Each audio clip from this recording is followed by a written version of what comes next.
জন্য বাজান মাকসাদ ঠিক করেন। মাকসাদ যদি ঠিক হয়ে যায়, উদ্দেশ্য যদি ঠিক হয়ে যায়, গন্তব্য যদি ঠিক হয়ে যায়, তাহলে আপনার ভিতরে আর কোনো সময় শয়তান গালেব হবে না। শয়তান আপনাকে ধোঁকা দিয়ে বোকা বানাইতে পারবে না। এ যুবক,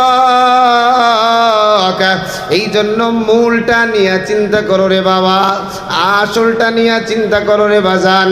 আমার আল্লাহ কি উদ্দেশ্যে আমারে বানাইলেন, আর আল্লাহ বানায়া আমারে কি উদ্দেশ্যে পাঠাইলেন, ছিলাম কোথায়, আসি কোথায়, আমার গন্তব্য কোথায়। গন্তব্য যদি ঠিক করতে পারো, তাহলে তোমার উপরে শয়তান বিজয় হতে পারবে না। আরে নবীর সাহাবী আমিরুল মুমিনিন খলিফাতুল মুসলিমিন হযরতে ওমর ফারুক রাদিয়াল্লাহু তাআলা আনহু, আল্লাহর নবীর সাহাবী যেদিন দুনিয়া থেকে বিদায় হয়ে যায়, নবীর সাহাবীর ইন্তেকালের পরে নবীর সাহাবীকে গোসল করানোর জন্য গোসলখানায় ঢুকা যায়। যেই সাথীরা গোসল করায়, ওই সাথীরা যখন শরীর থেকে কাপড়টা খুলে ফেলে, জামাটা খোলার পরে পিঠে যখন পানি দিয়া হালকা করে একটা ডলা দেয়, তাকায়া দেখে রে আমিরুল মুমিনিন খলিফাতুল মুসলিমিন হযরতে ওমরের পিঠের ভিতরে লম্বা লম্বা কালো কালো দাগ দেখা যায়। আল্লাহু আকবার। আরে সাথীরা, এই অবস্থা দেখে চোখের পানিটা ছাইরা দেয়, ছাইরা দিয়ে একটা চিৎকার মেরে বলে, কে আছো রে? আমিরুল মুমিনিন খলিফাতুল মুসলিমিনের শরীরের ভিতরে মনে হয় চাবুকের আঘাত। কে আমিরুল মুমিনিনের শরীরের মধ্যে পিঠের ভিতরে চাবুকের আঘাত দিতে পারে? এমন সাহসটা কার? আরে কেউ কোনো কথা বলতে পারে না, কেউ জানে না কিভাবে হলো। সাথীরা এবার ডাক দিয়া কয়, আব্দুল্লাহ, ও আব্দুল্লাহ, আপনার বাবার পিঠের ভিতরে কালো কালো লম্বা লম্বা দাগ দেখা যায়। আব্দুল্লাহ রে, আপনি কি জানেন এই দাগগুলো কিসের দাগ? আহারে আব্দুল্লাহ ডাক দিয়া বলে, ও বাবার সাথীরা, এই দাগটা কিসের দাগ এটা আমার জানা নাই, আমার আম্মা ভালো বলতে পারবে দাগটা কি। এবার আব্দুল্লাহ গিয়া বলে, মা, আমার বাবার পিঠের ভিতরে লম্বা লম্বা দাগ দেখা যায়। মা, এই দাগগুলা কি কারণে হইল একটু জানতে চাই। আহারে আব্দুল্লাহর মা ডাক দিয়া বলে, বাবা, তোমার বাবা এমন একজন মানুষ ছিলেন, সব সময় তোমার বাবার বালিশের পাশে লম্বা একটা চাবুক থাকতো, আর তিনি যখন বাহির হইতেন হাতে একটা ডায়েরি নিয়ে বাহির হইতেন। সারাদিন কি আমল করেছে, যদি খেলাফে আউলা কোনো আমল হয়ে যায় ওই ডায়েরির ভিতরে লিখে রাখতেন। হযরতে ওমর ফারুক রাদিয়াল্লাহু তাআলা আনহু যখন রাত্রবেলা বাড়িতে হাজির হয়ে যাইতেন, হাজির হইয়া ডায়েরিটা খুলে খুলে দেখতেন কোন কোন খেলাফে আউলা আমল আজকে হয়ে গেছে। ওই যেই চাবুকটা দিয়া নিজের শরীরে নিজে জোরে জোরে আঘাত করে আর বলে, ওমর, এই চাবুকের বাড়ির কি আর ব্যথা, ইয়ার চাইতে জাহান্নামের আগুনের শাস্তি কিন্তু বড় কঠিন। এইভাবে তোমার বাবা প্রতিটা দিন ঘুমে যাওয়ার আগে নিজের শরীরে নিজে পিটাইতেন, নিজের অপরাধের শাস্তিগুলা নিজে নিয়ে নিতেন। এ আবার যুবক ভাই, ও কলিজার টুকরা বুড়া বাবা, আরে মরণের চিন্তা কি তোমার নাই?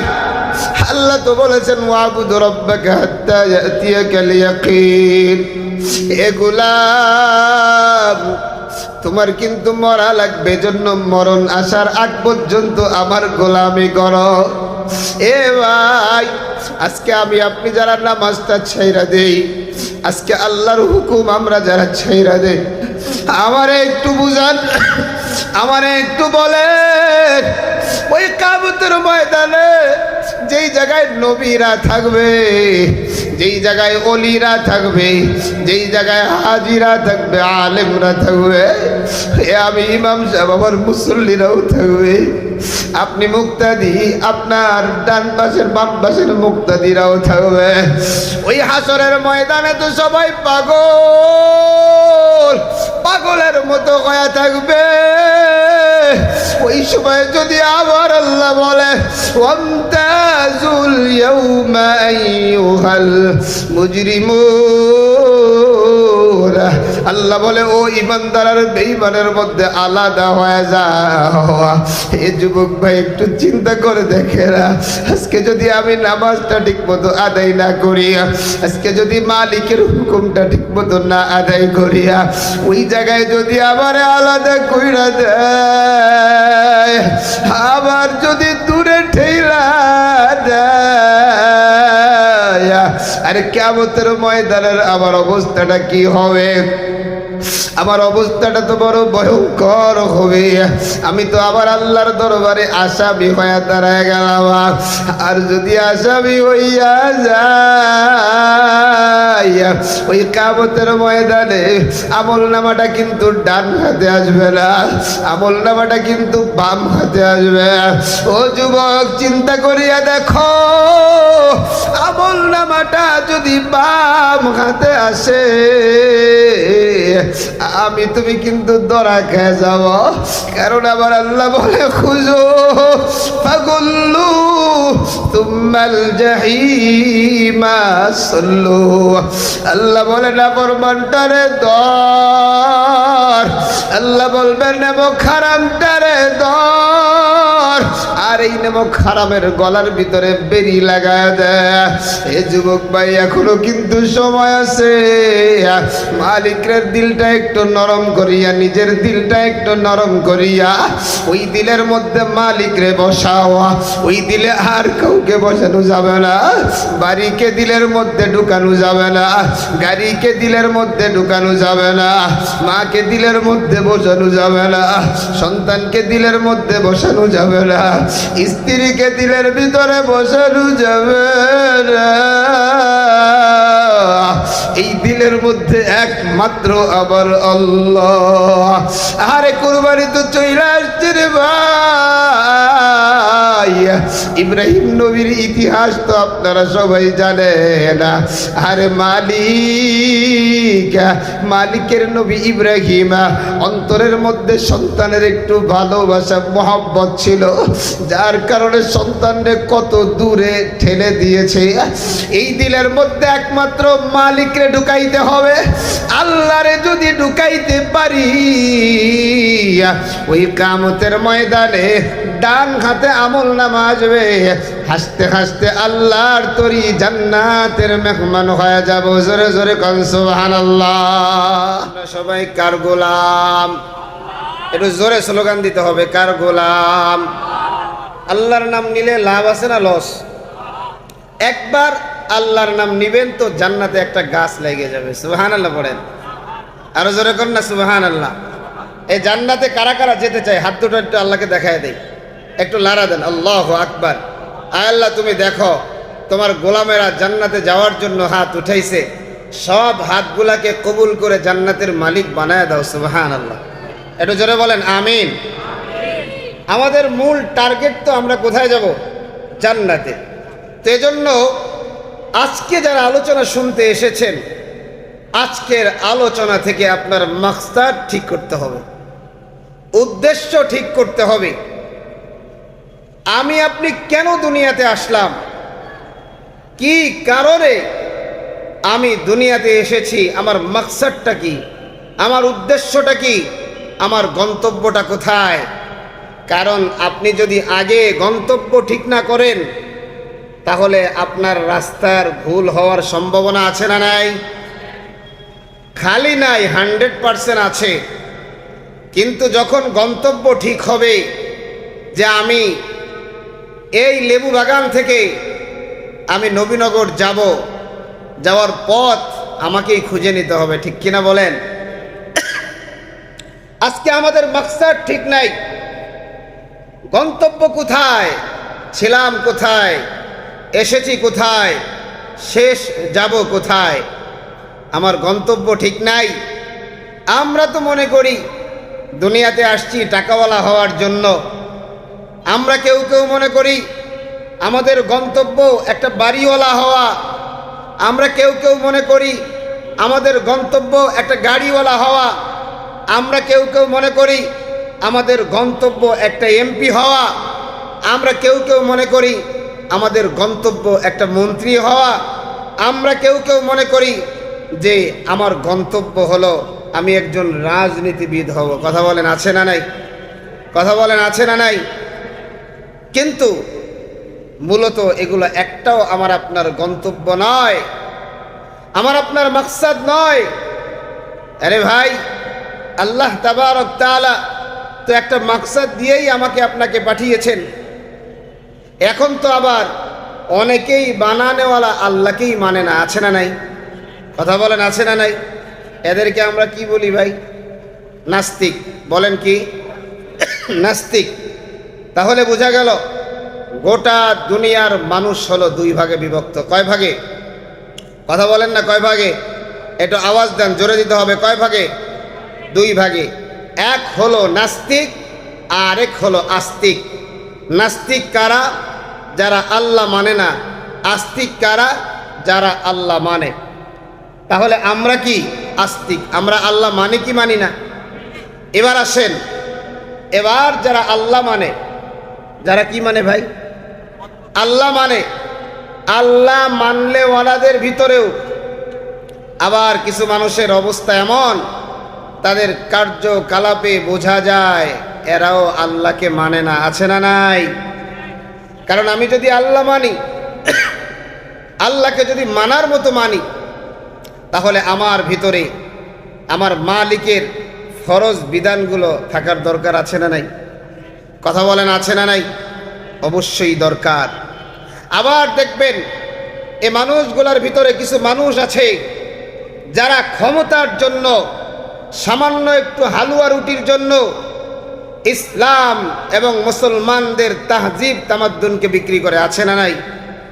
তাহলে আজকে আমরা এই ময়দান থেকে আমাদের মাকসাদ কি, আমাদের উদ্দেশ্য কি, আমাদের গন্তব্য কোথায়, এই বিষয়টা ইনশাআল্লাহ সবাই মুখস্থ করে নিয়ে যাব। কারা কারা হাত দুটো আল্লাহকে দেখায় দেয়? আচ্ছা আচ্ছা, আপনি বললে দেব ইনশাআল্লাহ। ইনশাআল্লাহ নিয়ে যাব তো। আল্লাহ পাক হাতগুলাকে কবুল করেন, পড়ি আমিন। ভাইরা আমার, মাকসাদটা কোথায়, গন্তব্যটা কই, উদ্দেশ্য কোথায়, ছিলাম কোথায়, আছি কোথায়, যাব কোথায়, এটা আমাকে আপনাকে নতুন করে বাহির করা লাগবে না। বানানেওয়ালা আল্লাহ, তিনি নির্ধারণ করে দিয়েছেন আমার আপনার গন্তব্য কোথায়। আমি আপনি এখানে কি করার জন্য আল্লাহ পাক পাঠিয়েছে আল্লাহ আমার জানায় দেয়। ওয়ামা খালাকতুল জিন্না ওয়াল ইনসা ইল্লা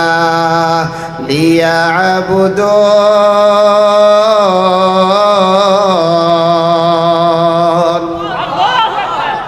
আল্লাহ কত চমৎকার করে বলতেছেন, মা খালাকতুল জিন্না ওয়াল ইনসা।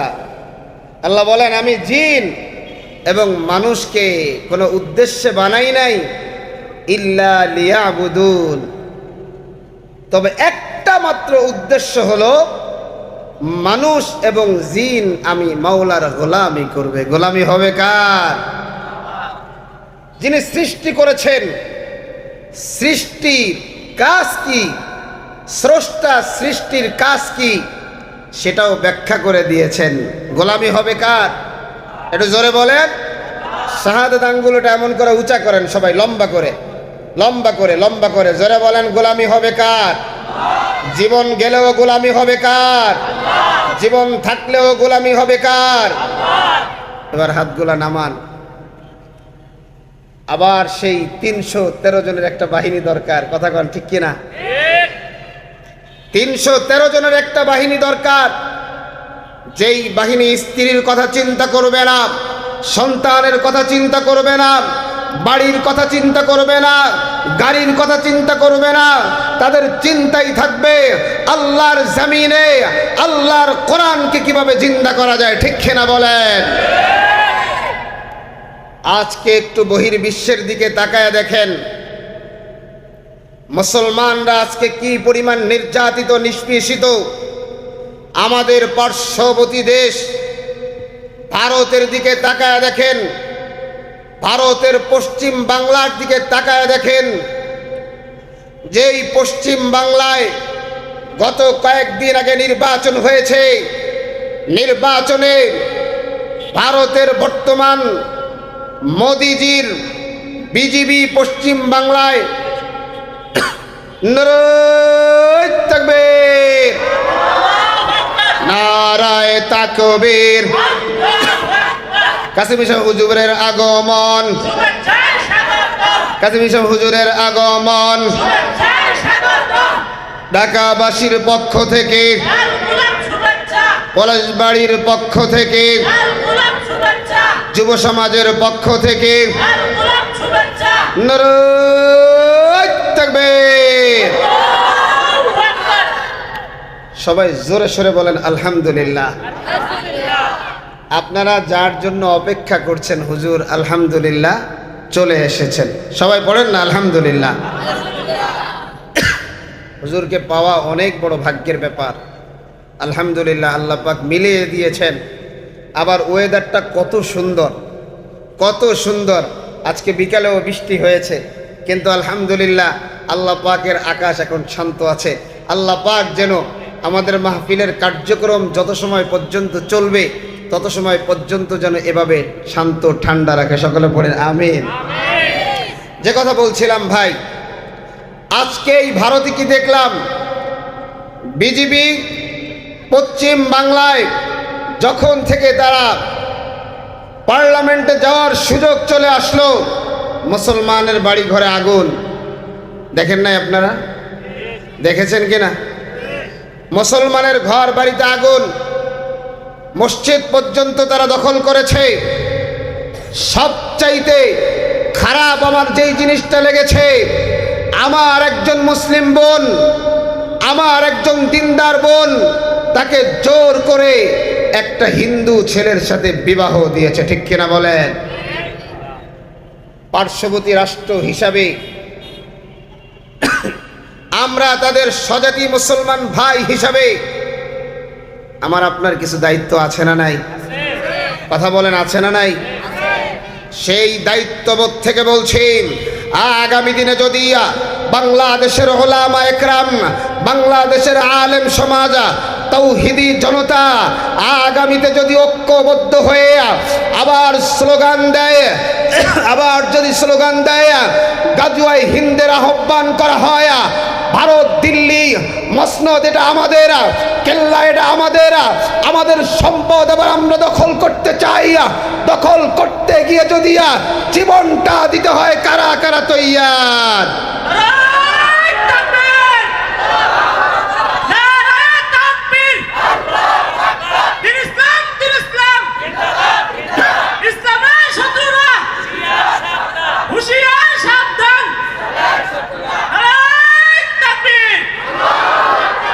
ছুটে আয় ইসলামেরই নির্ভীক সৈনিকেরা, খতম কর কাদিয়ানীদের চালাচা মন্ডা জোলা, ঠিক না বলেন?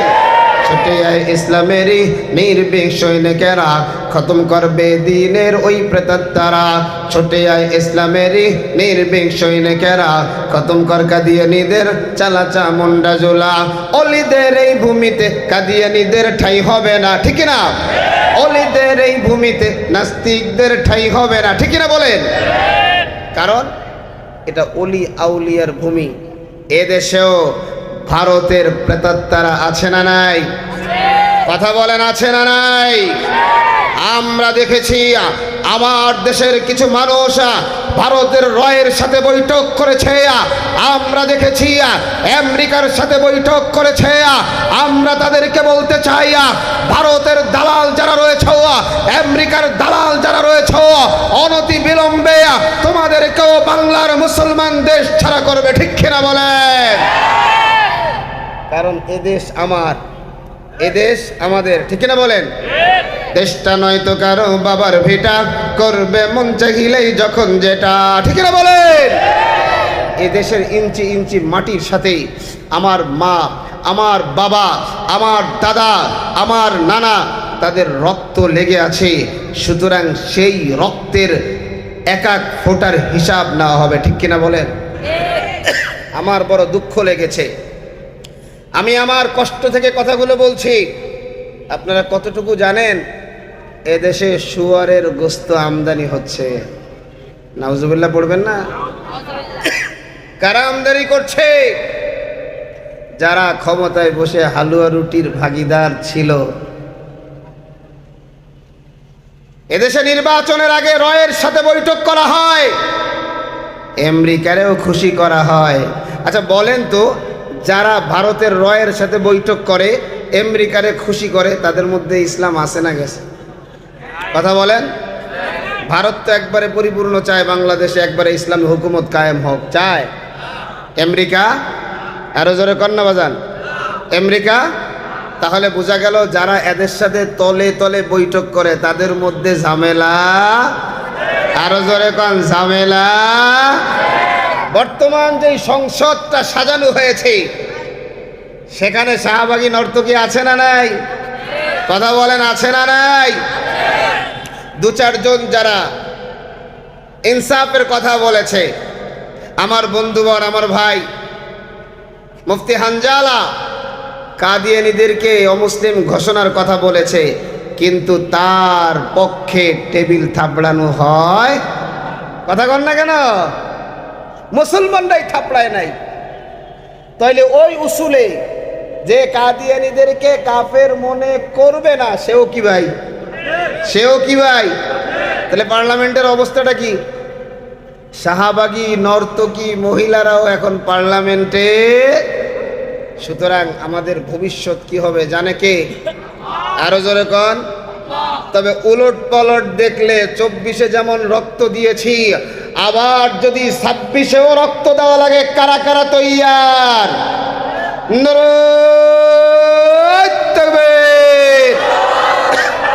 নারায়ে তাকবীর। কোরআন হাদিস যেখানে, আলেম ওলামা যেখানে, দুনিয়ার মুসলিম এক হও, লড়াই করো। এবার হাত নামান, লড়াই করতে হবে। আর যদি বলা হয় হুজুর ও লড়াইয়ের জন্য আপনি ডাক দিয়েছেন, আপনি থাকেন আর আমরা মোটামুটি একবারে নাকে তেল দিয়ে ঘুমাই, তাইলে কি আর কোনোদিন বিজয় আসবে? আরো জোরে কন। বাজান যে কথা বলছিলাম, তাহলে একটা জিনিস বুঝতে পারলাম, আল্লাহ পাক আমাকে আপনাকে বানিয়ে পাঠিয়েছে একমাত্র কি করার জন্য? সবাই বলেন, গোলামি করার জন্য। কি? গোলামি করার জন্য। এই জায়গাটা মনে রাখবেন। আজকের পুরা আলোচনাটা ইনশাআল্লাহ এই গোলামির উপরেই হবে। কারণ আমার মাকসাদ ঠিক নাই, আমার গন্তব্য ঠিক নাই, যার কারণেই তো আমি সুদ খাই, যার কারণেই তো আমি হারাম খাই, যার কারণেই তো আমি মিথ্যা কথা বলি, যার কারণেই তো আমি জুলুম করি। কারণ আমার তো গন্তব্য নিয়ে ধান্দা চিন্তা নাই। আমি তো মনে করি আসছি দুনিয়ায়, খাও দাও ফুর্তি করো, দুনিয়াটা কথা বল না কেন, দুনিয়াটা কি ভাই মস্ত বড়। কিন্তু বাজান মুসলমানের এই চিন্তা হতে পারবে না। মুসলমান গোলামি করবে কেমন করে? সাহাবায়ে কেরাম থেকে মুসলমান গোলামি শিক্ষা নিবে। কারণ নবীজির অনেক সাহাবী এমন আছে যেই সাহাবীরা সারাদিন রোজা রাখছে, সারাদিন রোজা, এবং আবার একটা দিনই শুধু রোজা না, বছর বইরা রোজা রাখছে, আবার রাত্র যখন হয় সারা রাত দাঁড়ায়া দাঁড়ায়া আল্লাহ পাকের দরবারে নামাজ আদায় করছে।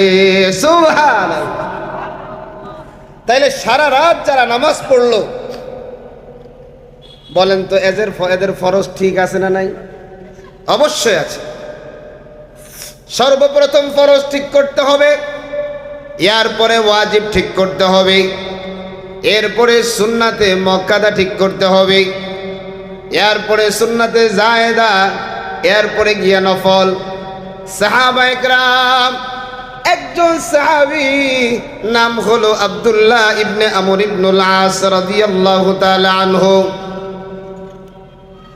আব্দুল্লাহ ইবনে আমর ইবনুল আস রাদিয়াল্লাহু তাআলা আনহু সারা রাত দাঁড়ায়া দাঁড়ায়া নামাজ পড়ে, সারা দিন রোজা রাখে, রাত এবং দিন 24 ঘন্টা গোলামি করে। কার? একটু জোরে বলেন না কার? তাইলে এবার আব্দুল্লাহ ইবনে আমর ইবনুল আস রাদিয়াল্লাহু তাআলা আনহুকে তার বাবা আমর ইবনুল আস রাদিয়াল্লাহু তাআলা আনহু বিবাহ করাইছেন। বিবাহ করানোর পরে পুত্রবধূকে জিজ্ঞেস করছে, মা, আমার ছেলে আব্দুল্লাহ কেমন? তো পুত্রবধূ বলে, বাবা, আপনার ছেলে অনেক ভালো, বড় বুজুর্গ, আল্লাহওয়ালা, বড় দিনদার। বলে, কি তার আমল? বলে, সারা রাত দাঁড়িয়ে দাঁড়িয়ে নামাজ পড়ে, সারা দিন রোজা রাখে। তা আমর ইবনুল আস রাদিয়াল্লাহু তাআলা আনহু বলতেছে, তাই নাকি? বলে, হ্যাঁ। এই জবাবটার ভিতরে একটা অভিযোগও আছে। হযরত আমর ইবনুল আস রাদিয়াল্লাহু তাআলা আনহু বুঝতে পারলেন, তো সারা দিন যদি নামাজ পড়ে, সারা রাত যদি নামাজ পড়ে আর দিন যদি রোজা রাখে, তো স্ত্রীকে সময় দেয় না। তো তিনি সাথে সাথে নবীজির কাছে চলে গেলেন। নবীজির কাছে গিয়ে বলে, ইয়া রাসূলুল্লাহ, আমার সন্তান আব্দুল্লাহর তো আমলের এই অবস্থা, সারা রাত নামাজ পড়ে, সারা দিন রোজা রাখে। নবীজি বললেন যে, আমর ইবনুল আস, আপনি চলে যান, আমি আপনার ছেলে আব্দুল্লাহর সাথে কথা বলবো। একথা বলার পরে আমর ইবনুল আস চলে গেলেন। নবীজি আব্দুল্লাহর কাছে চলে যায়। আব্দুল্লাহর কাছে গিয়ে বলতেছে, আব্দুল্লাহ, আপনি কেমন আছেন? বলে, ভালো আছি। কয়, ইবাদত বন্দেগী কেমন চলতেছে? কয়, আলহামদুলিল্লাহ ভালো। আলহামদুলিল্লাহ বলেন না। আর আমাদেরও আলহামদুলিল্লাহ। আশেপাশে মানুষ আছে, যদি বলি, ভাই ইবাদত বন্দেগী কেমন চলতেছে? কয়, হুজুর খুব ভালো। ভাই ফজরের নামাজে কি গেছিলেন? কয়, না হুজুর, ঘুমেতে উঠতে পারি নাই। গতকালকে 5 ওয়াক্ত নামাজ পড়ছিলেন? কয়, না হুজুর, একটু ঢাকা গেছিলাম, আর পড়ার সময় হয় নাই। কথা কন ঠিক কিনা? আছে না নাই? কিন্তু হযরত আব্দুল্লাহ কিন্তু তাই না, তা নয়। তিনি বলতেছেন, ইয়া রাসূলুল্লাহ, আলহামদুলিল্লাহ খুব ভালো চলতেছে। তো বলতেছে, আব্দুল্লাহ, ভালো চলতেছে, তোমার রাতের আমলের একটা বিবরণ দাও। ডাক দিয়া বলে, ইয়া রাসূলুল্লাহ, আমি তো আলহামদুলিল্লাহ সারা রাত দাঁড়িয়ে দাঁড়িয়ে আল্লাহর গোলামি করি। সুবহানাল্লাহ পড়বেন না? সবাই একটু জোরে পড়েন না সুবহানাল্লাহ। নবীজি বলতেছেন, আব্দুল্লাহ, সারা রাত না পড়লে হয় না, 2 রাকাত পড়ো। আব্দুল্লাহ ডাক দিয়া বলে, ইয়া রাসূলুল্লাহ, 2 রাকাতে আমার অন্তর প্রশান্তি লাভ করে না। আল্লাহু আকবার পড়বেন? একটু জোরে কর না, আল্লাহু আকবার। আজকের মজমায় সুবহানাল্লাহ, আলহামদুলিল্লাহ, আল্লাহু আকবার বইলা একবারে ফাটায় ফেলাবেন, পারা যাবে না ইনশাআল্লাহ? তো নবীজি বললেন, ঠিক আছে, তাহলে 4 রাকাত পড়ো।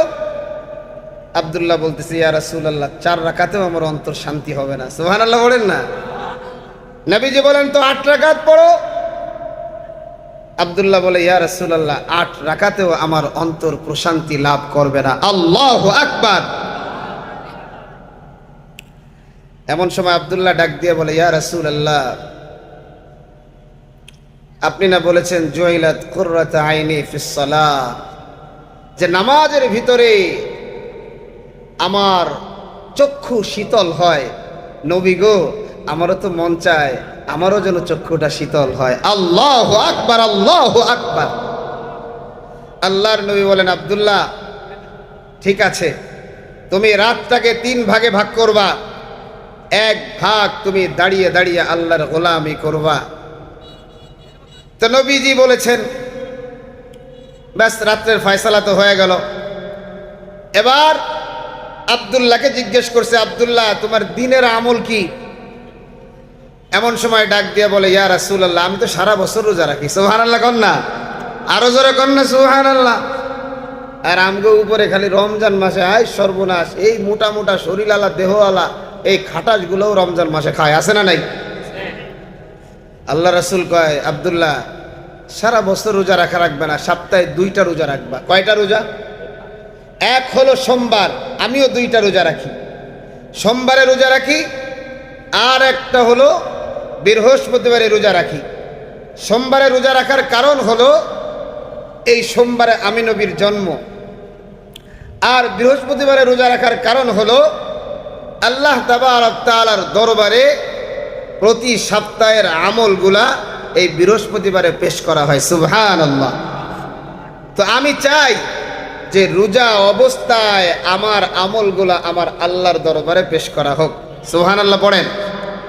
আব্দুল্লাহ বলে, ইয়া রাসূলুল্লাহ এই 2টা রোজা হবে না, আমার শরীরে অনেক শক্তি। আল্লাহর নবী বলেন, তাহলে তুমি আইয়ামে বীজের রোজাগুলো রাখো, অর্থাৎ মাসে যে আরো 3টা রোজা, 13, 14, 15 তারিখের রোজা। আব্দুল্লাহ বলতেছে, ইয়া রাসূলুল্লাহ আমার শরীরে অনেক শক্তি, আপনি আমাকে আরো রাখার সুযোগ করে দেন।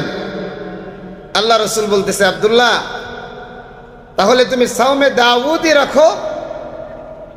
দাউদ আলাইহিস সালাম যেমন করে রোজা রাখতেন, একদিন রোজা রাখতেন, আরেকদিন ইফতারি করতেন, তুমি তেমন করে রোজা রাখো। আমার নবী যখন একের পর এক আব্দুল্লাহরে রোজা কম রাখার জন্য বলে, আরে এখন আব্দুল্লাহর জবান বন্ধ হয়ে গেছে। আব্দুল্লাহ ইবনে আমর ইবনুল আস রাদিয়াল্লাহু তাআলা আনহু এখন আর কোনো কথা বলে না, চোখের কোনা দিয়া টপ টপ করে পানি বেবে, গাল বেবে, দাড়িগুলা ভিজে ভিজে জমিনে পড়া আরম্ভ হয়ে গেছে। আমার নবী তাকাইয়া দেখে রে, আমার একজন সাহাবী আমার আল্লাহর গোলামি করার জন্য কি পরিমাণ ইচ্ছা। আরে নবীজি আব্দুল্লাহর চোখের পানি দেখা ডাক দিয়া কয়, আব্দুল্লাহ রে, আমি নবী তোমাকে পারমিশন দিয়ে দিলাম, 5 দিন ব্যতীত সারা বছর তুমি রোজা আল্লাহর জন্য পালন করবা। কেমনে সম্ভব? গন্তব্য যদি আগে ঠিক করতে পারেন তাহলে সম্ভব। ইমামে আজম আবু হানিফা রাহমাতুল্লাহি আলাইহি 40 বছর ফজরের ওযু দিয়ে এশার ওযু দিয়ে ফজর আদায় করেছেন। সুবহানাল্লাহ পড়বেন। কয় বছর ভাই? আপনাদের কাছে আমাদের কাছে এগুলো গল্প মনে হয়? সারাটা রাত আল্লাহর গোলামি করেছেন, মুজতাহিদ ছিলেন, মাসআলা ইস্তেমবাদ করেছেন, সারা রাত কোন দিক দিয়ে চলে গেছে। এখনো মুজতাহিদ দুই একজন পাওয়া যায়, দেখবেন হাতের ভিতরে বাংলা বুখারী শরীফ নিয়ে বুখারী স্টাডি করি, আছে না? তুমি একটা ভণ্ড বাটপার, ঠিক কিনা বলেন? কারণ হাদিস তুমি পড়ো, হাদিসকে তুমি ভালোবাসো না, এটা বাংলা বইয়ের মতো মনে করে। কোরআন পড়ে মোহাব্বত, মদিনাওয়ালা যেই মেজাজ নিয়ে কোরআন পড়তেন সেই মেজাজ নাই। তো ইমামে আজম আবু হানিফা রাহমাতুল্লাহি আলাইহি 55 বার হজ করেছে। সুবহানাল্লাহ পড়বেন না? কতবার হজ করেছে ভাই? 55 বার। ইমামে জুফার রাহমাতুল্লাহি আলাইহি 70 বছরে একটা কবিরা গুনাহ করে নাই। আল্লাহু আকবার পড়েন। কত বছরে ভাই? 70 বছরে একটা কবিরা গুনাহ করে নাই। আর আজকে আমার আপনার আমলের অবস্থা তো বড় ভয়ঙ্কর। এজন্য যুবক ভাই, নিজেকে তৈরি করো, নিজে আমি তুমি সবাই কার গোলাম? একটু জোরে বলেন না কার? আরে আরেকজন তাবিঈ, প্রখ্যাত তাবিঈ হযরত সাঈদ ইবনে মুসাইয়িব রাহমাতুল্লাহি আলাইহি, হযরত বেলাল হাবশী রাদিয়াল্লাহু তাআলা আনহুর জামাতা ছিলেন। সাঈদ ইবনে মুসাইয়িব রাহমাতুল্লাহি আলাইহি 40 বছর নামাজের আজানের আগে গিয়া মসজিদে বসে থাকতেন। আল্লাহু আকবার! কত বছর? 40 বছর। আরে ধরেন, মনে করেন এশার আজান হবে 8টায়, আল্লাহর পাগল 8টা বাজার আরো 20 মিনিট 15 মিনিট আগে মসজিদে হাজির হয়ে গেছে। সাথীরা ডাক দিয়ে কয়, সাঈদ, আপনার বিষয়টা তো আমি বুঝতে পারলাম না। আজানের আগে আগে আপনি মসজিদে গিয়ে বসে থাকেন। হে সাঈদ, আজানের আগে তো মসজিদে যাওয়ার দরকার নাই, আপনি আগে আগে যান, কারণটা কি? আরে হযরত সাঈদ রাদিয়াল্লাহু তাআলা আনহু ডাইকা ডাইকা বলে, ভাই, আমি আগে আগে আল্লাহর ঘর মসজিদে যাওয়ার কারণ কি জানো? মসজিদে মিনারা থেকে আজানের আওয়াজ আসার পরে যদি মসজিদে যাই, আমার আমলটা যদি এমন হয়ে যায়, কাল কিয়ামতের ময়দানে কঠিন বিপদের সময় আল্লাহ যদি আমারে ডাইকা ডাইকা বলে, সাঈদ রে, 30 বছর 40 বছর 50 বছর হায়াত তোমারে আমি দিয়েছিলাম, ও সাঈদ, কোনদিন মসজিদে আজানের আগে তুমি আসো নাই, তোমারে ডাইকা ডাইকা আমার দরবারে সাজদা দেওয়ার জন্য আনা লাগছে। ও ভাই, বলো না, আমি ওই সময় মালিকের দরবারে কি জবাব দেব? আমি আমার আল্লাহর দরবারে কি জবাব দেব? জোরে কন্যা আল্লাহু আকবার! মেজাজটা কি চিন্তা করেছেন যে আমি আল্লাহর দরবারে দাঁড়াবো? আল্লাহ যদি বলে যে গোটা জীবনটাই মসজিদের আজান শুনে মসজিদে আসছো, এজন্য আমি আজকে 40টা বছর মসজিদের মিনারা থেকে আজানের আওয়াজ আসার আগে মসজিদে ঢুকে যাই। সুবহানাল্লাহ! আল্লাহ নবীও জানায় দিয়েছেন, যাদের দিলটা মসজিদের সাথে সম্পৃক্ত, এই মানুষগুলা কিয়ামতের ময়দানে আরশের নিচে জায়গা পাবে। জোরে কন না সুবহানাল্লাহ! আর একটু জোরে বলেন না সুবহানাল্লাহ! এই জন্য ভাই, গোলামির নমুনাটা একটু খেয়াল করো। আমিও গোলাম, সাহাবা একরামও গোলাম ছিলেন। আমিও নামাজ পড়ি, সাহাবা একরামেরও নামাজ ছিল। আমিও পর্দা করি, সাহাবা একরামের পর্দা ছিল। মানে আমার আপনার গোলামিটা একটা গণ্ডির ভিতরে, মন চাইলে কিছু করি, মন চাইলে কিছু সারি। কিন্তু সাহাবা একরাম যেই মেজাজে গোলামি করেছে, ওই গোলামি আমার মধ্যে আসে না। ও ভাই, আব্দুল্লাহ ইবনে আমর ইবনুল আস রাদিয়াল্লাহু তাআলা আনহু আস্তে আস্তে বয়সটা যখন বাড়া আরম্ভ হয়ে যায়, এক সময় বয়স যাইতে যাইতে 79 বছরে ঠিকা যায়। আব্দুল্লাহ রোজা রাখে না, আস্তে আস্তে দুর্বল হয়ে গেছে। এমন সময় চিকিৎসার জন্য ডাক্তারকে হাজির করা হয়। ডাক্তার ডাক দিয়া কয়, ভাই আব্দুল্লাহ, একটু রোজাটা কি আর একটু ছেড়ে ছেড়ে রাখা যায় কিনা? মানে একটু গ্যাপ দিয়ে দিয়ে রোজাটা রাখা যায় কিনা? আব্দুল্লাহ ডাক দিয়া কয়, ডাক্তার, মন চাইলে চিকিৎসা করো, না মন চাইলে তুমি এখান থেকে চলে যাও। কিন্তু একটা কথা শুনে নাও, যেই নবী আমাকে রোজা রাখার পারমিশন দিয়েছে, সুতরাং তোমার পারমিশন দেওয়ার দরকার নাই। জোরে জোরে কোন আল্লাহু আকবার! পারমিশন দিয়েছেন কে?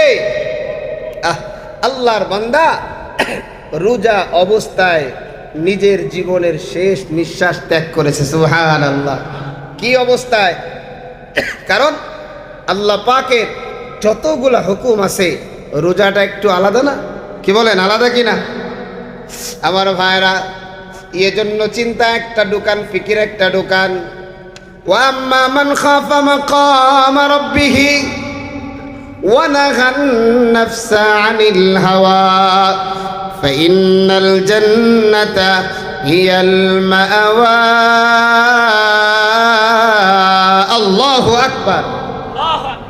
আল্লাহ আমার জানায়া দেয়, যারা আমি আল্লাহর সামনে দণ্ডায়মান হওয়াকে ভয় করে, ভয় আছে না নাই? আমি আল্লাহর সামনে দণ্ডায়মান হওয়াকে যারা ভয় করে, তাদের মধ্যে দুনিয়া প্রেমিক তারা হতে পারে না, ক্ষমতার কোনো প্রেম তাদের মধ্যে থাকতে পারে না, বাড়ির প্রেম তাদের মধ্যে থাকতে পারে না, নারীর প্রেম তাদের মধ্যে থাকতে পারে না। প্রেম তো একটাই হবে, অন্তরের মধ্যে তো একজনের জন্য জায়গা থাকবে, তিনি কে? একটু জোরে বলেন নাকি? একটু আওয়াজ দিয়া ভিতর থেকে বলেন নাকি? এ যুবক ভাই, ও কলিজার টুকরা বুড়া বাবা, এই লেবু বাগানের পর্দার আড়ালে আমার মা, এই জন্য মালিকের প্রেমিক হয়ে যাও। মালিকের প্রেমিক যারা হয় তারা কোনো ধরনের মালিকের হুকুমের খেলাফ চলতে পারে না। জোরে জোরে কোন ঠিক কিনা? জন্য মালিকের প্রেম। আর একমাত্র গোলাম তো মালিকের প্রেমেই মত্ত থাকবে। গোলাম যিনি হবে তিনি তো অন্য কারো প্রেমে মত্ত থাকা যাবে না। দেখবেন আমাদের দুনিয়ার জমিনে যারা রাজনীতি করে, আছে না নাই ভাই? আছে না নাই? দেখবেন সারাদিন নেতার পিছনে পিছনে ঘোরে, ঠিক কিনা? সারাদিন কার পিছনে? নেতার। যে আমি যদি নেতার ডানে থাকি, আমি যদি বামে থাকি, আমি যদি তার সামনে থাকি, তাহলে কি হবে? যে নেতা আমাকে বিভিন্নভাবে প্রোটোকল দেবে, ঠিক কিনা বলেন? তাইলে আমি আপনি যদি নিজেকে পরিপূর্ণভাবে আল্লাহর গোলামি দাবি করি, কার গোলামি? আল্লাহর গোলামি দাবি করি, তাহলে সব সময় জিকির ফিকির থাকবে কার? কথা বলেন কার? আরো জোরে কোন? এজন্য ভাই খুব খেয়াল করে যে সাহাবা একরামের উদ্ধৃতি দিয়ে দিয়া আমি কিন্তু আপনাদের সামনে কথাগুলো পেশ করছি। এভাবে যদি আমরা চলতে পারি, ইনশাআল্লাহ আমরাও দামি হয়ে যাব, ঠিক কিনা বলেন? আল্লাহ যে জান্নাত বানাইছে কাদের জন্য? কথা বলেন, কাদের জন্য? কি জান্নাতে যাওয়ার চিন্তা ভাবনা নাই?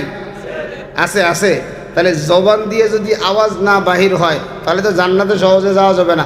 জান্নাত বানাইছেন কাদের জন্য? আরো জোরে কোন? আর দুনিয়ার নাজ নিয়ামত বানাইছে কাদের জন্য? এজন্য হাদিসে আসছে, আদ-দুনিয়া সিজনুল মুমিন ওয়া জান্নাতুল কাফির। এই দুনিয়াটা মুমিনের জন্য কি ভাই?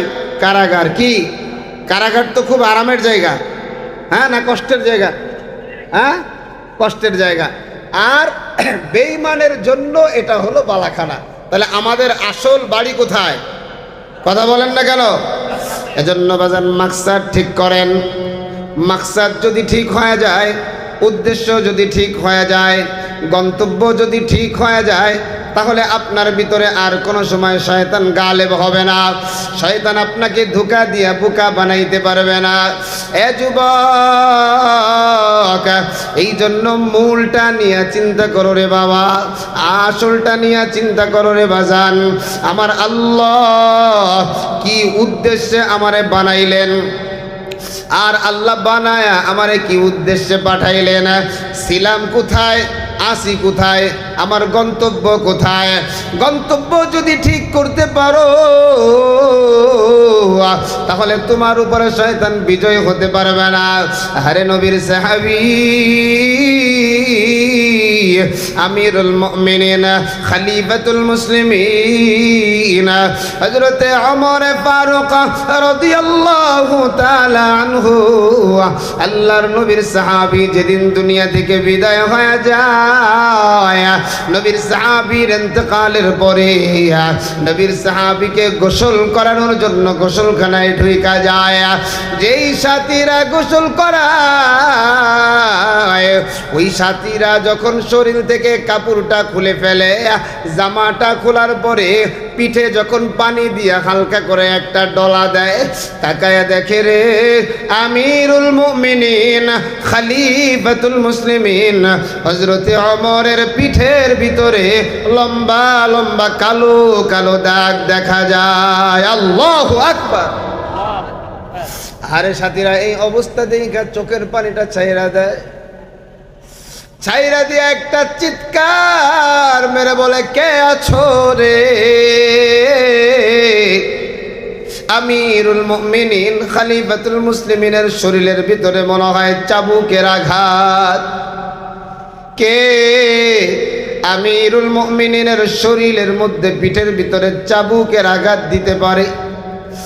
এমন সাহসটা কার? আরে কেউ কোনো কথা বলতে পারে না, কেউ জানে না কিভাবে হলো। সাথীরা এবারে ডাক দিয়া কয়, আব্দুল্লাহ, ও আব্দুল্লাহ, আপনার বাবার পিঠের ভিতরে কালো কালো লম্বা লম্বা দাগ দেখা যায়। আব্দুল্লাহ রে, আপনি কি জানেন এই দাগগুলো কিসের দাগ? আরে আব্দুল্লাহ ডাক দিয়া বলে, ও বাবার সাথীরা, এই দাগটা কিসের দাগ এটা আমার জানা নাই, আমার আম্মা ভালো বলতে পারবে দাগটা কি। এবার আব্দুল্লাহ গিয়ে বলে, মা, আমার বাবার পিঠের ভিতরে লম্বা লম্বা দাগ দেখা যায়। মা, এই দাগগুলা কি কারণে হইল একটু জানতে চাই। আহারে আব্দুল্লাহর মা ডাক দিয়া বলে, বাবা, তোমার বাবা এমন একজন মানুষ ছিলেন, সব সময় তোমার বাবার বালিশের পাশে লম্বা একটা চাবুক থাকতো, আর তিনি যখন বাহির হইতেন হাতে একটা ডায়েরি নিয়ে বাহির হইতেন। সারাদিন কি আমল করেছে, যদি খেলাফে আউলা কোনো আমল হয়ে যায় ওই ডায়েরির ভিতরে লিখে রাখতেন। হযরতে ওমর ফারুক রাদিয়াল্লাহু তাআলা আনহু যখন রাত্রবেলা বাড়িতে হাজির হয়ে যাইতেন, হাজির হইয়া ডায়েরিটা খুলে খুলে দেখতেন কোন কোন খেলাফে আউলা আমল আজকে হয়ে গেছে। ওই যেই চাবুকটা দিয়া নিজের শরীরে নিজে জোরে জোরে আঘাত করে আর বলে, ওমর, এই চাবুকের বাড়ির কি আর ব্যথা, ইয়ার চাইতে জাহান্নামের আগুনের শাস্তি কিন্তু বড় কঠিন। এইভাবে তোমার বাবা প্রতিটা দিন ঘুমে যাওয়ার আগে নিজের শরীরে নিজে পিটাইতেন, নিজের অপরাধের শাস্তিগুলা নিজে নিয়ে নিতেন। এ আবার যুবক ভাই, ও কলিজার টুকরা বুড়া বাবা, আরে মরণের চিন্তা কি তোমার নাই? আল্লাহ তো বলেছেন, ওয়াবুদ রাব্বাকা হাত্তা ইয়াতিয়াকাল ইয়াকিন। এ গোলাম, তোমার কিন্তু মরা লাগবে, জন্য মরণ আসার আগ পর্যন্ত আমার গোলামি করো। এ ভাই, আজকে আমি আপনি যারা নামাজটা ছাইরা দেই, আজকে আল্লাহর হুকুম আমরা যারা ছাইরা দেই, আমারে একটু বুঝান, আমারে একটু বলেন, ওই কিয়ামতের ময়দানে যেই জায়গায় নবীরা থাকবে, যেই জায়গায় ওলিরা থাকবে, যেই জায়গায় হাজিরা থাকবে, আলেমরা থাকবে, আমি ইমাম সাহেব, আমার মুসল্লিরাও থাকবে, আপনি মুক্তাদি, আপনার ডান পাশের বাম পাশের মুক্তাদিরাও থাকবে। ওই হাসরের ময়দানে তো সবাই পাগলের মতো হয়ে থাকবে। ওই সময় যদি আবার আল্লাহ বলে, ওয়ামতাজুল ইয়াউমা আইয়ুহাল মুজরিমুন, আল্লাহ বলে ও ইমানদার আর বেঈমানের মধ্যে আলাদা হয়ে যাও। এই যুবক ভাই একটু চিন্তা করে দেখেন, আজকে যদি আমি নামাজটা ঠিক মতো আদায় না করি, আজকে যদি মালিকের হুকুমটা ঠিক মতো না আদায় করি, ওই জায়গায় যদি আবার আলাদা কইরা দেয়, আবার যদি দূরে ঠেলা দেয়, আরে কিয়ামতের ময়দানের আমার অবস্থাটা কি হবে? আমার অবস্থাটা তো বড় ভয়ঙ্কর হবে। আমি তো আবার আল্লাহর দরবারে আসামি হয়ে দাঁড়ায় গেলাম। আর যদি আসামি হইয়া যায়, ওই কিয়ামতের ময়দানে আমল নামাটা কিন্তু ডান হাতে আসবে না, আমল নামাটা কিন্তু বাম হাতে আসবে। ও যুবক, চিন্তা করিয়া দেখো, আমল নামাটা যদি বাম হাতে আসে, আমি তুমি কিন্তু ধরা খেয়ে যাব। কারণ আবার আল্লাহ বলে খুঁজো ফাগুল্লু তুম্মাল জাহিমা সাল্লু। আল্লাহ বলে না ফরমানটারে ধর, আল্লাহ বলবেন নেমো খারামটারে ধর, আর এই নেমো খারামের গলার ভিতরে বেরি লাগায় দেয়। এ যুবক ভাই, এখনো কিন্তু সময় আছে। মালিকের দিলটা একটু নরম করিয়া, নিজের দিলটা একটু নরম করিয়া ওই দিলের মধ্যে মালিকরে বসাও। ওই দিলে আর কাউকে বসানো যাবে না, বাড়িকে দিলের মধ্যে ঢুকানো যাবে না, গাড়িকে দিলের মধ্যে ঢুকানো যাবে না, মাকে দিলের মধ্যে বসানো যাবে না, সন্তানকে দিলের মধ্যে বসানো যাবে না, স্ত্রীকে দিলের ভিতরে বসানো যাবে না। এই দিলের মধ্যে একমাত্র আবার আল্লাহ। আরে কুরবানি তো চলে আসছে রে ভাই। ইব্রাহিম নবীর ইতিহাস তো আপনারা সবাই জানেন। আরে মালিকের নবী ইব্রাহিম, অন্তরের মধ্যে সন্তানের একটু ভালোবাসা মহব্বত ছিল, যার কারণে সন্তানরে কত দূরে ঠেলে দিয়েছে। এই দিলের মধ্যে একমাত্র মালিকরে ঢুকাইতে হবে। আল্লাহরে যদি ঢুকাইতে পারি, ওই কিয়ামতের ময়দানে ডান হাতে আমল নামা আসবে, হাসতে হাসতে আল্লাহর তরি জান্নাতের মেহমান হয়ে যাব। জোরে জোরে কোন সুবহানাল্লাহ। ও জান্নাতে কারা কারা যাইতে চাই বাজান? একটু হাতটা উঠাই, একটু হাতটা লড়া দেন না।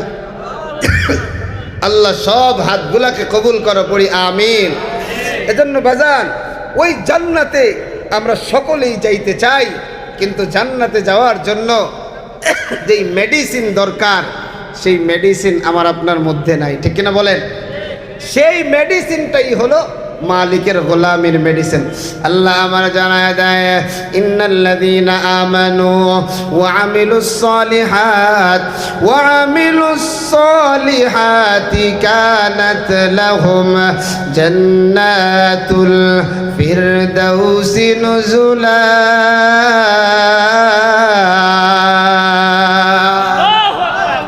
আল্লাহ জানায় দেয় যে বান্দা, তুমি যদি জান্নাতে যাইতে চাও, এক নাম্বার মেডিসিন হলো ঈমানটাকে একবারে ভিতরে বদ্ধমূল করে দাও।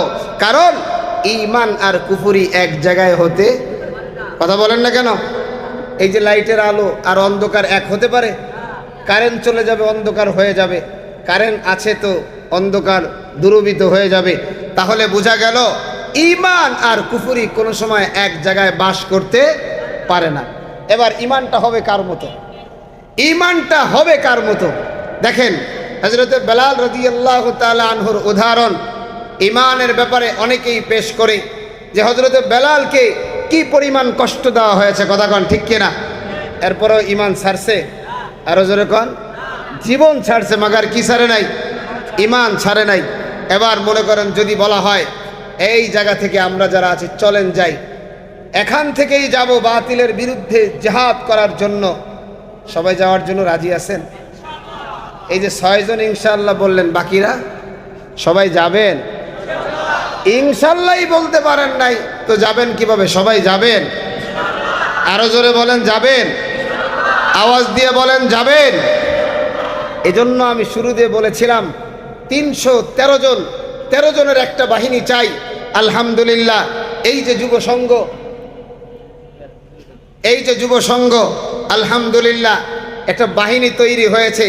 এদের উদ্দেশ্যটা কি? দিন প্রচার করা। উদ্দেশ্য কি ভাই? দিন প্রচার করা। হযরত বেলাল রাদিয়াল্লাহু তাআলা আনহু তিনি কালিমাওয়ালা ছিলেন, তার উপরে যেই কষ্ট গেছে, নির্যাতনের স্টিম রোলার চলেছে, এমন একজনের উপরে যদি বর্তমানে চলে, সাইরে দেমা কান্দে বেশি, কথা কন ঠিক কিনা? কিন্তু তারপরেও এমন মানুষ আছে না নাই? আফগানিস্তান বিজয় করেছে তো আমার আপনার মতো মুসলমান, ঠিক কিনা কন? আমার আপনার মতো মুসলমান বিজয় করেছে কিনা? এখন যদি বলি বাংলাদেশে ইসলামকে বিজয় করার জন্য আমরাও এখান থেকে 313 জন চাই, পাওয়া যাবে? আমি একটু দেখতে চাই, পাওয়া যাবে? আওয়াজে তো বোঝা যায় না, পাওয়া যাবে? আগামী দিনে যদি শাপলা চত্বর থেকে ওলামায়ে কেরাম আহ্বান করে, আমাদের এবারের টার্গেট হলো নয়তোবা কাদিয়ানীদেরকে বাংলাদেশে মুসলিম ঘোষণা করা হবে, তা না হলে বাংলাদেশ থেকে পিটায়া বঙ্গোপসাগরে ভাসিয়ে দেওয়া হবে। এই আন্দোলনে কারা কারা জীবন দেওয়ার জন্য প্রস্তুত?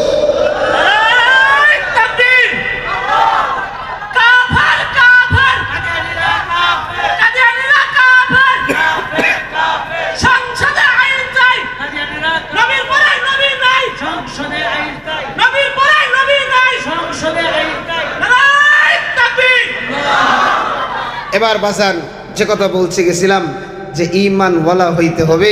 হযরত বেলাল রাদিয়াল্লাহু তাআলা আনহু তিনি যখন কালিমাওয়ালা হয়ে গেলেন, তার দুনিয়ার যেই মালিক উমাইয়া যখন জানলো কি কাজটা করেছিল, এটা খালি একটু চিন্তা করেন, খালি চক্ষুটা বন্ধ করে চিন্তা করেন।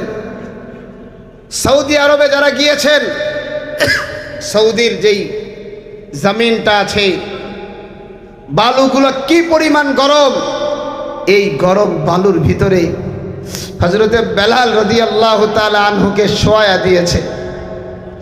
শুধু শোয়া ক্ষান্ত হয় নাই, বেলাল রাদিয়াল্লাহু তাআলা আনহুর বুকের উপরে বিশাল এক পাথর, আরে পাথরটারে যখন বেলাল রাদিয়াল্লাহু তাআলা আনহুর বুকের উপরে রাখছে, বেলাল রাদিয়াল্লাহু তাআলা আনহু জবান দিয়ে শ্বাসটাও তেমন জোরে ছাড়তে পারে না, কিন্তু এরপরেও জবানে আহাদ, আল্লাহু আহাদ, আমার জীবন যাবে এরপরেও আমি আল্লাহকে ছাড়বো না। এরকম ঈমানওয়ালা হতে হবে ভাই, বাজান এখন ঈমানওয়ালা হইতে হবে। আজকে আমি জান্নাত চাই, আজকে আমি মালিকের দরবার থেকে জান্নাত চাই, কিন্তু আমার ভিতরে ঈমান কাজ করে না, ঈমানের জজবা নাই। আমার ভাই গুনাহ করতেছে আমার সামনে প্রকাশ্যে, আমার স্ত্রী বেপরদায় আমার সামনে বাহির হয়ে যাইতেছে, আমার মেয়ে বেপরদায় আমার সামনে বাহির হয়ে যাইতেছে, আমার 12 বছরের সন্তানটা নামাজ পড়ে না, আমার 12 বছরের সন্তানটা নামাজ পড়ে না। আমি বাবা হিসেবে তাকায় তাকায় দেখতেছি আমার ঈমানের কি দাম আছে ভাই। এজন্য 1 নাম্বার হলো ঈমানকে মজবুত করো বাজার, ঈমানওয়ালা হয়ে যাও। বাড়িওয়ালা হও না, গাড়িওয়ালা না, নারীওয়ালা না, ক্ষমতাওয়ালা না, ঈমানওয়ালা যদি হইতে পারো, তাহলে যদি তুমি কালো হও, চাই তুমি সুন্দর হও, চাই বাড়ি থাকুক আর না থাকুক, মরতে দেরি হবে আল্লাহর তরি, জান্নাত আল্লাহ দিতে দেরি করবে না। সুবহানাল্লাহ। আরে নবীর সাহাবী আম্মার ঈমানওয়ালা হয়ে গেছে, তার মা সুমাইয়া ঈমানওয়ালা হয়ে গেছে। আবু জাহেল আম্মারকে একটা খুঁটির সাথে বেঁধে রাখছে, সুমাইয়াকে আরেকটা খুঁটির সাথে বেঁধে রাখছে। আবু জাহেল কয়, আম্মার তুই কি ঈমান ছাড়বি না? তোর ভয়ঙ্কর একটা অবস্থা দেখবি। আম্মারের মা বলতেছে, সুমাইয়া আম্মা জীবন যাবে বাবা, এরপরও ঈমান ছাড়বি না। আমি আমার সন্তান জন্ম দেই নাই যে সন্তান বেঈমানের ভয়ে ঈমান হারা হয়ে যাবে। হযরত সুমাইয়া রাদিয়াল্লাহু তাআলা আনহা শরীর থেকে কাপড়টা টেনে টেনে খুলেছে। সুমাইয়া রাদিয়াল্লাহু তাআলা আনহার শরীরের পশমটা ব্লেড দিয়ে কেটেছে, লাস্টে জমিনে পড়ে গেছে। লজ্জাস্থানের ভিতরে বল্লম দিয়ে আঘাত করে সুমাইয়া রাদিয়াল্লাহু তাআলা আনহাকে দুনিয়া থেকে বিদায় করে দিয়েছে। হযরত আম্মারকে শেষ করে বিদায় করে দিয়েছে। আমার তো ভাবতে অবাক লাগে, আজকে মুসলমান ভারতে নির্যাতিত হয়, বাঙালি মুসলমান যখন চুপ থাকে, মুসলমান যখন কাশ্মীরে নির্যাতিত হয়, বাঙালি মুসলমান যখন চুপ থাকে, মুসলমান যখন ফিলিস্তিনে নির্যাতিত হয়, বাঙালি মুসলমান চুপ থাকে, তখন আমার কেন যেন দিলের ভিতরে একটা ভয় কাজ করে, না জানি আল্লাহ পাকের গজব কোন সময় চলে আসে। এই মুসলমান গুলা চিৎকার করে বলতেছে, আল্লাহ সেই দলটা আসবে কবে যারা আমাদেরকে বিজয় করার জন্য জীবনটাকে উৎসর্গ করবে। আজকে আমার মনে হয় ভারত থেকে, ভারতের পশ্চিম বাংলা থেকে আমার মুসলমান ভাই বোনেরা বলতেছে, আমার মনে হয় গজওয়াইন খুব দ্রুতই চলে আসছে। এজন্য প্রত্যেকটা যুবককে দিল ভাঙ্গা কণ্ঠে বলে দিতে চাই, কান্নাওয়ালা চোখে বলে দিতে চাই, যুবক প্রস্তুত হও, নয়তো ইসলামী হুকুমত নয় শাহাদাত। কথা বলেন ঠিক কিনা? এ জীবন চাই না, যেই জীবন থাকার পরে মুসলমানদেরকে নিপীড়ন হতে দেখবো, নিষ্পীষণ হতে দেখবো, ঠিক কিনা বলেন? আল্লাহ পাক আমাদের সকলের ঈমানটাকে হযরতে বেলাল রাদিয়াল্লাহু তাআলা আনহুর ঈমানের মতো মজবুত করে দেন, পড়ি আমিন। বাজান, অল্প কথা, সব সময় এই যুব সংঘের উদ্যোগে মাহফিলের আয়োজন হয়। এবছর